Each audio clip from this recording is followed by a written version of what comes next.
આવ્યા છે। આગામી દિવસોમાં ભીષણ ગરમી સહન કરવી પડશે। હવામાન વિભાગે કહ્યું હજુ 2 થી 3 ડિગ્રી તાપમાન વધશે। ગરમીમાં શેકાવા તૈયાર રહેજો। 3 દિવસ બાદ વધશે તાપનું ટોર્ચર। કમોસમી વરસાદની વિદાય થતા જ સૂરજ દાદાએ ગરમીના એવા ગિયર બદલ્યા કે લોકો ત્રાહિમામ પોકારી ઉઠ્યા। ગરમી એટલી હદે પડી રહી છે કે બપોર થતા તો આકાશમાંથી જાણે અગનગોળા વરસતા હોય। ભીષણ ગરમી વચ્ચે પણ હવામાન વિભાગે આકરી આગાહી કરી। આગામી દિવસો દરમિયાન રાજ્યમાં 2 થી 3 ડિગ્રી તાપમાનમાં વધારો થાય તેવી શક્યતા છે, એટલે કે 3 દિવસ બાદ રાજ્યમાં ગરમીનું જોર વધશે। पवन का दिशा है अभी westerly to north westerly direction में है, लोअर लेवल में, and weather was dry reported during the last 24 hour. No heat wave reported over the region and maximum temperature reported Amreli, which is 40 degree centigrade, and at Ahmedabad it is 39.5 degree centigrade.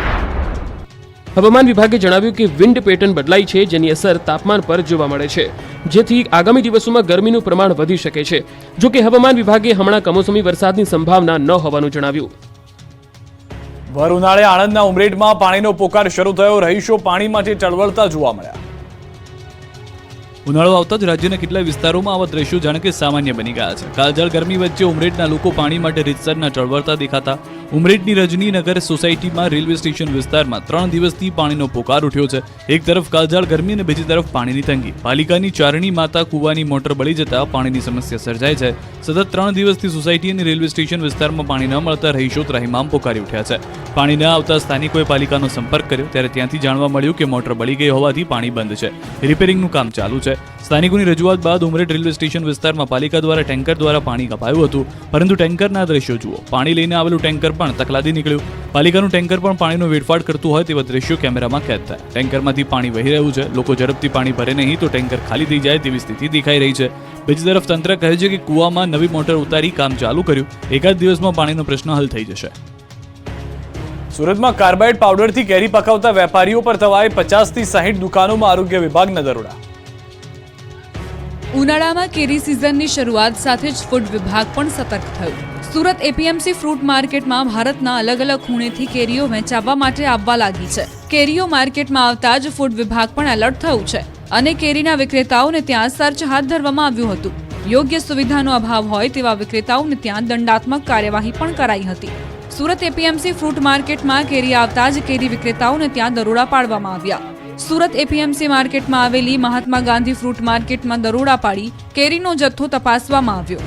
લગભગ 50 થી 60 દુકાનોમાં food વિભાગે checking કરતા કેરીના વેપારીઓમાં ફફડાટ ફેલાયો। અગાઉ કેરી કાર્બાઇડથી પકવતા હતા, ત્યારબાદ અન્ય એક પાવડર આવ્યો છે જે FSL એપ્રુવ્ડ છે, પરંતુ અમુક વેપારીઓ તેમાં પણ મિલીભગત ચલાવે છે, જેથી ફૂડ વિભાગ દ્વારા તમામ વિક્રેતાઓને ત્યાં સર્ચ હાથ ધરવામાં આવ્યું। અમુક વેપારીઓને ત્યાં યોગ્ય સુવિધા ન હોવાથી તેમને દંડ પણ ફટકારવામાં આવ્યો હતો। સુરત એપીએમસી ફ્રૂટ માર્કેટમાં ભારતના અલગ અલગ ખૂણેથી કેરીઓ આવતી હોય છે। આ કેરી લોકો માટે ખાવાલાયક છે કે કેમ તેને લઈને તપાસ કરવામાં આવી। કેરીની સિઝન દરમિયાન જો કોઈ પણ વેપારી કાર્બાઇડથી કેરી પકવતો ઝડપાશે તો તેમની સામે કાયદાકીય અને દંડાત્મક પગલાં ભરવામાં આવશે। ભયજનક વળાંક પર મુકાયેલા ભૂલ ભરેલા બોર્ડ આખરે હટાવાયા। પંચમહાલના ઘોગંબામાં તંત્ર સફાળું જાગ્યું।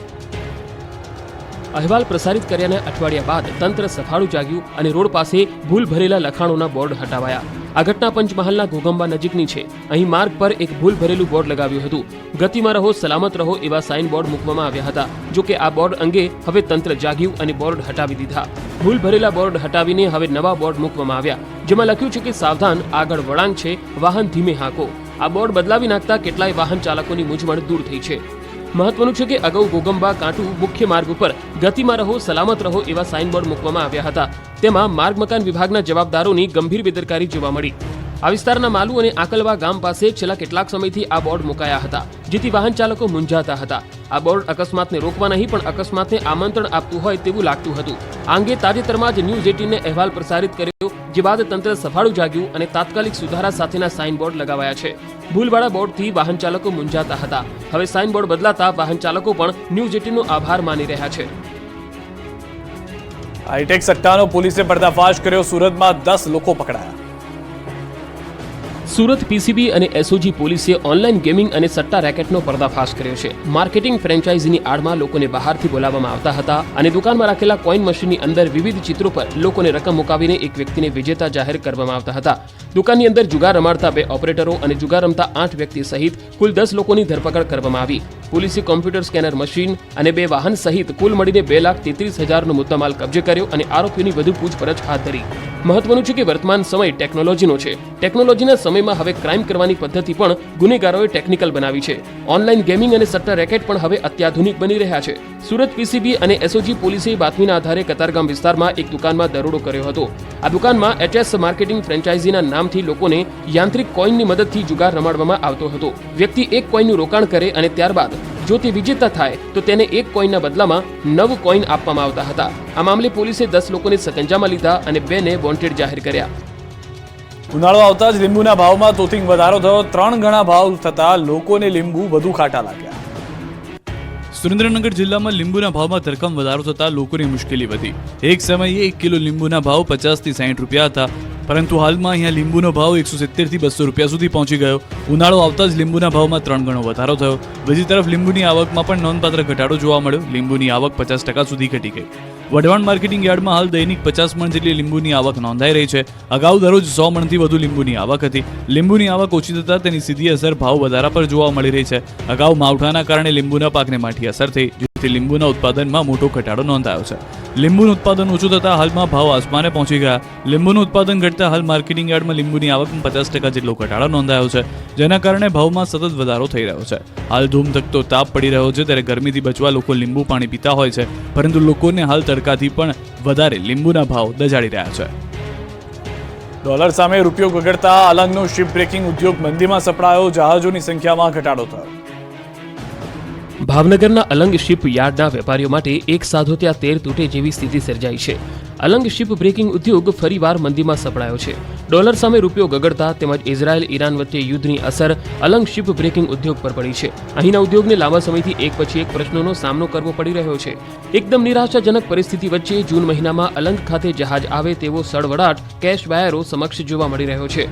પરંતુ ડોલરની અનિશ્ચિતતાએ ઉદ્યોગકારોને વધુ એક વખત થોભો અને રાહ જોવાની નીતિ અપનાવવા પર મજબૂર કરી દીધા.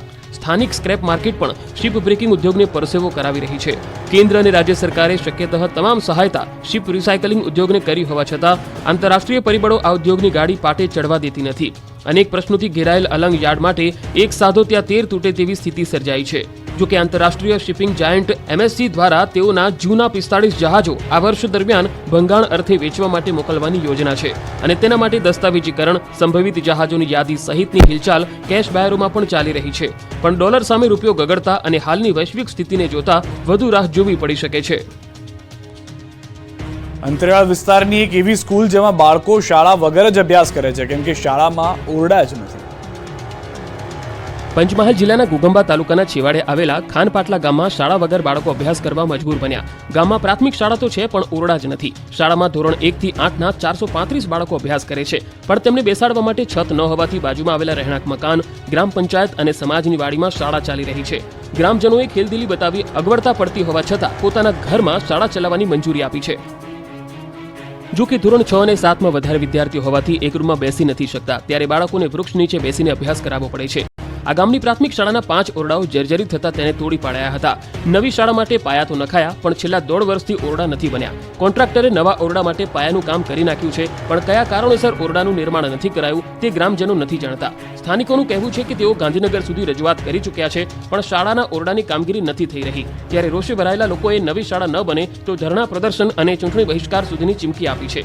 વાલીઓનો આરોપ છે કે કાળઝાળ ગરમીમાં પંખાની સુવિધા ન હોવાથી બાળકો ગરમીમાં પરીક્ષા આપવા મજબૂર છે, જેથી બાળકોની માનસિક સ્થિતિ પર અસર પડી રહી છે. બાળકોને આપવામાં આવતું મધ્યાહન ભોજન પણ વૃક્ષ નીચે બેસીને જમવા મજબૂર છે. શિક્ષકો પણ પોતાના ફરજના ભાગરૂપે તમામ શૈક્ષણિક કામગીરી કરી રહ્યા છે. ત્યારે વહેલી તકે નવી શાળાનું નિર્માણ થાય તેવી આચાર્ય સાથે ગ્રામજનોની પણ માંગ છે. વડોદરા ટ્રાફિક પોલીસને હવે નહીં લાગે ગરમી, એસી હેલ્મેટ પહેરીને નોકરી કરશે. ગુજરાતમાં હવે દિવસે ને દિવસે ઉનાળામાં આકરી ગરમી પડી રહી છે. એવામાં કેટલાક લોકોની ડ્યુટી એવી હોય તો તેઓને તડકામાં પણ બહાર નીકળવું પડે છે. ત્યારે ગમે તે મોસમમાં 4 રસ્તા પર ઊભા રહીને ફરજ બજાવતા ટ્રાફિક જવાનો માટે પોલીસે મોટું પગલું ભર્યું છે. વડોદરા ટ્રાફિક પોલીસ દ્વારા શહેરમાં ટ્રાફિક પોલીસ જવાનોને અસહ્ય ગરમીમાં ફરજ બજાવી શકે તે માટે એસી હેલ્મેટ આપવામાં આવ્યા. હાલ શહેરમાં કેટલીક જગ્યાએ આ હેલ્મેટ પહેરીને વિવિધ ટ્રાફિક જંકશન પર ટ્રાફિક જવાનો ફરજ બજાવી રહ્યા છે. ધૂમધકતા તાપ અને ગરમીથી બચાવવા વડોદરામાં ટ્રાફિક પોલીસ કર્મચારીઓ માટે આ વિશેષ વ્યવસ્થા કરાઈ.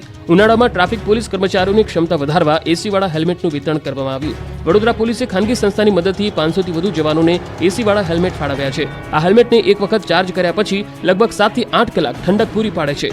તેની બેટરી ડિસ્ચાર્જ થઈ જાય તો પણ ચિંતા કરવાની જરૂર નથી, કારણ કે હેલ્મેટ સાથે એક બેટરી પણ આપવામાં આવી છે, જેની મદદથી હેલ્મેટને ચાર્જ કરી ફરી વખત ઉપયોગમાં લઈ શકાય છે. આગામી સમયમાં વધુમાં વધુ ટ્રાફિક પોલીસના જવાનોને એસી હેલ્મેટનું વિતરણ કરવાનો શહેર પોલીસનો પ્રયાસ રહેશે. મરચાની સિઝનમાં ગ્રાહકો ન મળતા વેપારીઓ પરેશાન. મોરબી પંથકમાં મરચા વેચતા વેપારીઓ મૂંઝવણમાં મુકાયા. ઉનાળો આવતા જ મરી મસાલાની સિઝન શરૂ થાય છે અને સાથે જ મસાલાઓ વેચતા વેપારીઓમાં ધમધમાટ શરૂ થઈ જાય છે. ખાસ કરીને સૌરાષ્ટ્રમાં ગૃહિણીઓ અત્યારના સમયમાં 12 મહિનામાં મસાલાઓનો સંગ્રહ કરતી હોય છે, ત્યારે મરી મસાલાના વેપારીઓ સારી એવી કમાણી પણ કરી લે છે. જોકે આ વખતે લાલ મરચાના ભાવમાં ઘટાડો થયો હોવા છતાં વેપારીઓને પૂરતા ગ્રાહકો નથી મળી રહ્યા. સૌથી જરૂરી લાલ મરચાની ગણના થાય છે. જોકે આ વર્ષે મરતા ભાવમાં નોંધપાત્ર ઘટાડો જોવા મળ્યો છે. મોરબીમાં બહાર ગામથી લાલ મરચા વેચવા લોકો આવે છે, પરંતુ વેપારીઓને પૂરતા ગ્રાહકો મળતા નથી અને આખો દિવસ ગ્રાહકોની રાહમાં જ નીકળી જાય છે. ઓછી ગરાગી થતા મરચાના વેપારીઓ મૂંઝવણમાં મુકાયા છે. બીજી તરફ ગૃહિણીઓ કહી રહી છે કે ગત વર્ષની સરખામણીએ આ વર્ષે પણ મરચાના ભાવમાં જરા પણ ઘટાડો નથી થયો. કચ્છમાંથી મળ્યા મહાકાય સાપના અવશેષો. પાંદરો પાસેની લિગ્નાઇટ ખાણમાં અત્યાર સુધીના સૌથી મોટા સાપના અવશેષો મળી આવ્યાનો દાવો. સાપના અવશેષો મળી આવ્યા છે. તેની લંબાઈ 49 ફૂટ એટલે કે 15 મીટર સુધીની છે અને આ અવશેષો 47 મિલિયન વર્ષો પહેલાના હોવાનું માનવામાં આવી રહ્યું છે. સાપની કરોડરજ્જુના 27 જેટલા અવશેષો બહાર કાઢવામાં આવ્યા અને તેને વાસુકી ઇન્ડિક્સ નામ આપવામાં આવ્યું.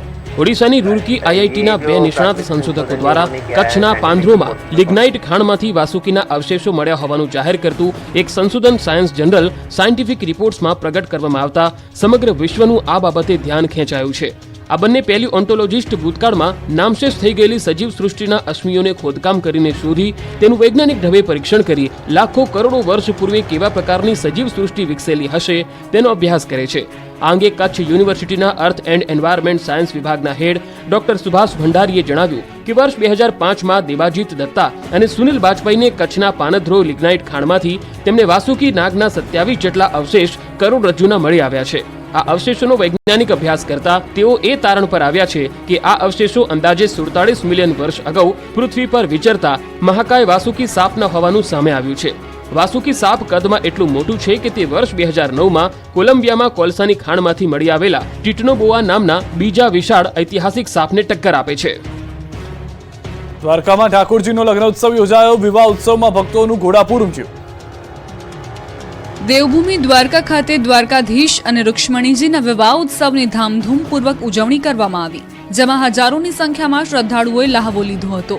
વિવાહ મહોત્સવના પ્રથમ દિવસે સાંજીના ગીત તથા સંગીત સંધ્યા યોજવામાં આવી હતી, તો બીજા દિવસે સવારે રૂક્ષ્મણીજી મંદિર ખાતે ગણેશ સ્થાપન બાદ ગ્રહ શાંતિ અગિયારીની વિધિ કરવામાં આવી. ત્યારબાદ રૂક્ષ્મણીજીની આરતી સમયે 56 ભોગનો ભવ્ય મનોરથ યોજવામાં આવ્યો હતો. સાથે જગત મંદિર ખાતે પણ શૃંગાર આરતી સમયે શ્રીજીને 56 ભોગ મનોરથ ધરાવવામાં આવ્યો, જેનો ભાવિક ભક્તો અને નગરજનોએ લહાવો લીધો હતો. જગતના નાથના લગ્નોત્સવને લઈને દ્વારકાનું વાતાવરણ ભક્તિમય બન્યું હતું. તો મંદિર પટાંગણમાં સાંજના સમયે ઠાકોરજી અને રૂક્ષ્મણીજીના શાસ્ત્રોક્ત મંત્રોચ્ચાર વચ્ચે લગ્ન યોજાયા હતા. બ્રાહ્મણો દ્વારા કરવામાં આવેલ મંત્રોચ્ચારથી મંદિર પટાંગણનું વાતાવરણ ભક્તિમય અને દિવ્ય બન્યું હતું. રશિયા અને યુક્રેનના યુદ્ધની માઠી અસર પડતા હીરા ઉદ્યોગમાં ભારે મંદી વર્તાય છે, જેથી સુરત બાદ ભાવનગરમાં પણ હીરાના ઉદ્યોગને મોટો ફટકો પડ્યો છે. હીરાના ઉદ્યોગમાં મંદી આવતા જાણે કે ઉદ્યોગ પર ગ્રહણ લાગ્યું હોય તેમ વેપાર ધંધો પડી ભાંગ્યો છે. તો બીજી તરફ હીરાના વેપારીઓ જણાવી રહ્યા છે કે લાંબા સમયથી ચાલી રહેલા યુદ્ધની ખરાબ અસર નાના કારખાના ધરાવતા વેપારીઓને વધુ થઈ છે. રત્ન કલાકારોને રોજીરોટી માટે રચડવું પડે તેવી સ્થિતિ સર્જાય છે. ઇઝરાયલ યુદ્ધના લીધે હીરા ઉદ્યોગમાં મોટા પાયે બેરોજગારી વધી શકે છે. લોકસભાની ચૂંટણી નજીક આવી રહી છે, ત્યારે મતદારોને રીઝવવા માટે ઉમેદવારો અવનવા કિમિયાઓ અજમાવતા હોય છે. ત્યારે મહેસાણાના ચિત્રોડીપુરા ગામનો એક વિડીયો વાયરલ થઈ રહ્યો છે, જેમાં અજીતસિંહ બારડે ગ્રામજનો પાસે કોંગ્રેસના ઉમેદવારને મત આપવા માટે સંકલ્પ લેવડાવ્યા. તમામ સગા સંબંધીઓ અને પરિવારના મત કોંગ્રેસના ઉમેદવાર રામજી ઠાકોરને આપવાનો સંકલ્પ લેવડાવ્યા રહ્યા હોય તેવો વિડીયો વાયરલ થયો. અગાઉ વિસનગરના વાલમ ગામના ઠાકોર સમાજ દ્વારા સોગંદ લેવડાવવાનો એક વિડીયો પણ વાયરલ થયો હતો. મહત્વનું છે કે ગુજરાતમાં લોકસભા અને વિધાનસભાની પેટા ચૂંટણીના ઢોલ ઢબૂકી રહ્યા છે, ત્યારે મહેસાણા બેઠક પર કોંગ્રેસે રામજી ઠાકોર અને ભાજપે હીરાભાઈ પટેલની ટિકિટ આપી. આ તરફ સુરેન્દ્રનગર લોકસભા બેઠકના કોંગ્રેસના ઉમેદવાર ઋત્વિક મકવાણાનો વિડીયો વાયરલ થઈ રહ્યો છે. તેઓ કોઈ ધાર્મિક કાર્યક્રમમાં ઉપસ્થિત રહ્યા હતા. વાયરલ થઈ રહેલો વિડીયો મૂળી તાલુકાના લીમલી ગામે યોજાયેલ શીખવા પીર દાદાના પુણ્યતિથિ મહોત્સવનો હોવાનો દાવો કરાઈ રહ્યો છે, જેમાં કોંગ્રેસના ઉમેદવાર હાથમાં સાકળ જોવા મળી હતી. આ વિડીયો ન્યૂઝ 18 ગુજરાતી પુષ્ટિ નથી કરતું. ગરબે ઘૂમતા ગેનીબેન ઠાકોરનો વિડીયો વાયરલ. ભત્રીજાના લગ્નમાં ગેનીબેન મન મૂકીને ગરબે રમ્યા. ભત્રીજાના લગ્નમાં ગરબાના તાલે ઝૂમ્યા ગેનીબેન. પ્રચાર દરમિયાન અલગ અલગ અંદાજમાં જોવા મળતા ગેનીબેન આ વખતે મન મૂકીને ગરબે ઘૂમ્યા. બનાસકાંઠા લોકસભાના ઉમેદવાર ગેનીબેન ઠાકોર ગરબે રમતા જોવા મળ્યા છે. ભત્રીજાના લગ્નમાં અબડાસા ગામે તેઓએ હાજરી આપી હતી, જ્યાં દેશી ઢોલના તાલે ગેનીબેન ઠાકોર ગરબે રમતા જોવા મળ્યા હતા. ઢોલના તાલે ગેનીબેન ગરબે ઘૂમતા હોય તેવો વિડીયો વાયરલ થયો છે. આ વિડીયોમાં જોઈ શકાય છે કે કોંગ્રેસના ઉમેદવાર ગેનીબેન મન મૂકીને દેશી ઢોલના તાલે ગરબે ઘૂમી રહ્યા છે. આ પ્રસંગે જિલ્લા પંચાયતના પૂર્વ પ્રમુખ પીનાબેન ઠાકોર સહિતના કોંગ્રેસી આગેવાનો ઉપસ્થિત રહ્યા હતા. ઉલ્લેખનીય છે કે ગુજરાત કોંગ્રેસે આ વખતે લોકસભા બેઠક માટે ગેનીબેન ઠાકોરની પસંદગી કરી છે. દાદરાનગર હવેલીમાં નેતાજીની મનની મનમાં જ રહી ગઈ. પાર્ટીએ ઉમેદવારની મજાક કરી, ફોર્મ જ ન ભરાયું. લીલા તોરણે જાન પાછી આવે એવું તો તમે જોયું કે સાંભળ્યું હશે, પરંતુ અહીંયા તો એક ઉમેદવારે વિલા મોઢે પાછા ફરવું પડ્યું. પછી તો વિફરેલો વરરાજો હોય એમ ધમાલ મચાવી. લોકસભાની ચૂંટણી વચ્ચે દાદરાનગર હવેલીમાં રસ્તા પર જોવા મળ્યો રાજકીય ડ્રામા. અરે વાત જવા દો એવો તાયફો થયો. આ મહાશય છે બુધિયાભાઈ લીમજી. આ નેતાજી હતા બીએસપી ઉમેદવાર. ચૂંટણી લડવાનું કહેતા જ ભાઈ તો ફોર્મમાં આવી ગયા. મોટા કાફલા સાથે ફોર્મ ભરવા નીકળ્યા, પણ કચેરીએ પહોંચતા જ ખબર પડી કે પાર્ટીના મેન્ડેટ પર કોઈ બીજું જ ફોર્મ ભરી ગયું છે. આ સાંભળતા જ નેતાજીનો પારો છટક્યો. બુધિયાલાલ થઈ ગયા લાલઘૂમ. તેમણે તો ન કહેવાય તેવા બોલ પણ જાહેરમાં કહી દીધા. રોષે ભરાયેલા ઉમેદવાર બુધિયાભાઈ અને તેમના સમર્થકોએ બીએસપી પાર્ટીના ઝંડા બેનરને રસ્તા પર જ ફેંકી દીધા હતા. આ અજીબ ઘટના પ્રદેશમાં ચર્ચાનું કેન્દ્ર બની છે. બીએસપી તરીકે સંદીપભાઈ શંકરભાઈ બોરસા નામના એક વ્યક્તિએ ગુરુવારે ઉમેદવારી પત્ર ભરી દીધું હતું. બુધિયા લીમજીએ તો જાહેરમાં જ પોતાની પાર્ટીના પ્રદેશ પ્રમુખ અને અગ્રણીઓ સામે રોષ વ્યક્ત કર્યો. સમર્થકોએ પણ બીએસપીના પહેરેલા ટી શર્ટ કાઢીને રોડ પર ફેંકી દીધા. ઉમેદવારો પ્રચાર પ્રસારમાં છે, ત્યારે કચ્છ મોરબી ભાજપના ઉમેદવારે પણ પ્રચાર તેજ કર્યો. કચ્છ મોરબી લોકસભા સીટ પર ચૂંટણીનો માહોલ બરાબર જામ્યો છે. ભાજપ ઉમેદવાર વિનોદ ચાવડાએ ભુજમાં ચૂંટણી કાર્યાલય ઓપનિંગ કર્યું. આગામી લોકસભાની ચૂંટણીમાં કચ્છ મોરબી લોકસભા બેઠક પર ભાજપના ઉમેદવાર વિનોદ ચાવડા 5 લાખથી વધુની લીડથી વિજેતા બને તે માટેનો પ્લાન અને ટાર્ગેટ છે. બૂથ સુધીના કાર્યકર્તાઓ ચૂંટણીલક્ષી પ્રચાર પ્રસાર, સાહિત્ય વિતરણ સહિતની કામગીરી વોર્ડથી લઈને બૂથ સુધી પાર્ટીના સંનિષ્ઠ કાર્યકર્તા દ્વારા કરવામાં આવી રહી છે. લોકસભા ચૂંટણીમાં સારું પરિણામ લાવવા માટે સંગઠનના હોદ્દેદારોથી પાયાના બૂથ સુધીના કાર્યકર્તાઓ માઇક્રો પ્લાનિંગથી કામ કરી રહ્યા છે. ચૂંટણીલક્ષી કામગીરી અને સંગઠનને વધુ સુદૃઢ કરી પ્રચાર પ્રસારનું કાર્ય અને લોકસંપર્કને વધુ વેગવંતો બનાવવા વિધાનસભા વાઇઝ કાર્યાલયો કાર્યરત કરાયા છે. જે અંતર્ગત આજે ભુજ વિધાનસભા મધ્યસ્થ કાર્યાલયનું ઉદ્ઘાટન સમારોહ યોજાયો હતો, જેમાં કચ્છ મોરબી લોકસભાના ઉમેદવાર વિનોદ ચાવડા, કચ્છ જિલ્લા ભાજપ પ્રમુખ દેવજીભાઈ વરચંદ, ભુજ ધારાસભ્ય કેશુભાઈ પટેલ, સંગઠનના હોદ્દેદારો અને કાર્યકર્તાઓ મોટી સંખ્યામાં ઉપસ્થિત રહ્યા હતા.